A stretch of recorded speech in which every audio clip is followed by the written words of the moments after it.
क्योंकि फिलहाल इंडिया को एक्चुअली एम्प्लॉयमेंट और एजुकेशन की जरूरत है। अनएम्प्लॉयमेंट तो बहुत बड़ा इशू है ही फिलहाल, एंड बजट में अगर इस पे दिया है एम्फेसिस तो it is a very good thing. सिर्फ IIT-IIMs बनाने से बात नहीं बनेगी, because IIT-IIMs are not for all.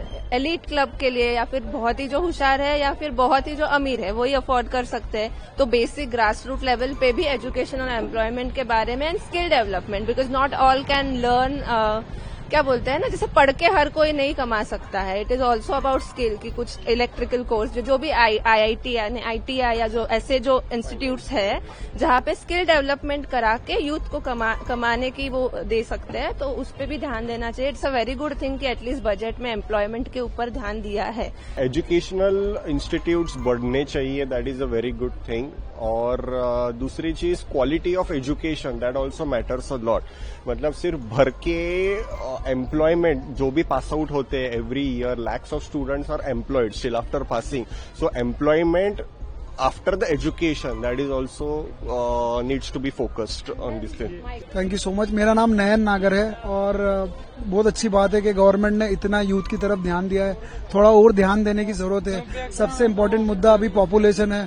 जब तक पॉपुलेशन पे कंट्रोल नहीं किया जाएगा, मोर एंड मोर यूथ बेरोजगार हो सकते हैं, because opportunities are going to reduce in every sector.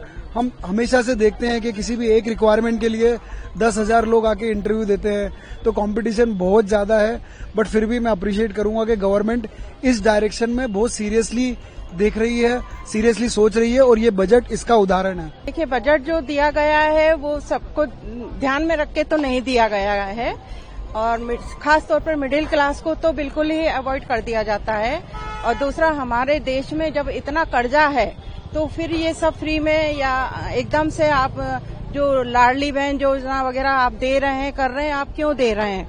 दूसरा ये कि मिडिल क्लास से ही आप टैक्स लेते हैं, होम टैक्स लेते हैं, या जो भी टैक्स भरता है वो मिडिल क्लास ज्यादा भरता है।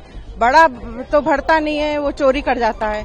छोटे से आप लेते नहीं हो, छोटे को सरकार बांट देती है। इसके बाद आप होम लोन वगैरह भी आप मिडिल क्लास वालों को ज्यादा तकलीफ देते हो। तो जो बजट आया है वो मिडिल क्लास को देखते हुए तो नहीं आया है, जो आता भी नहीं है कभी।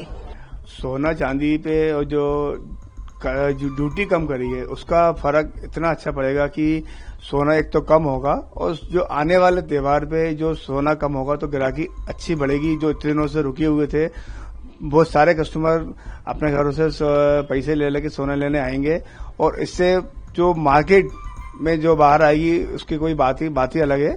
और 6% का जो फर्क है वो धीरे धीरे आपको असर 2-3 दिन में वो दिखेगा कि सब ग्राहकी अच्छी आएगी। और प्लस एक बात और मैं कहना चाहूंगा कि वित्त मंत्री जी को एक चीज और करना था कि जो 2 लाख रुपए का जो उनका दायरा था कि 2 लाख रुपए के वो पैन कार्ड जो जारी उन्होंने बोला था, उसको उनको 10 लाख रुपए करना था। क्योंकि अब जो ज्वेलरी महंगी हुई है तो सोना लेने में जो लोगों को दिक्कत आती थी 2 लाख रुपए की, उसको इंक्रीज करना था, जी हमारी डिमांड थी, जो उन्होंने नहीं करी है। भारत के जो समझिए बजट के इतिहास में पहली बार है कि ये बात कही गई है कि जो ग्रोथ है उसको एम्प्लॉयमेंट से लिंक किया गया है, और उन्होंने कहा गया कि हम एम्प्लॉयमेंट लिंक्ड इंसेंटिव देंगे कि यदि आप लोगों को रोजगार में रखते हैं। उसको लेके बहुत सारी उन्होंने घोषणाएं की है, किस प्रकार से जो एम्प्लॉयज है उसको फायदा होगा, जो एम्प्लॉयर है जो लोगों को रोजगार में रखता है उसको क्या फायदा होगा।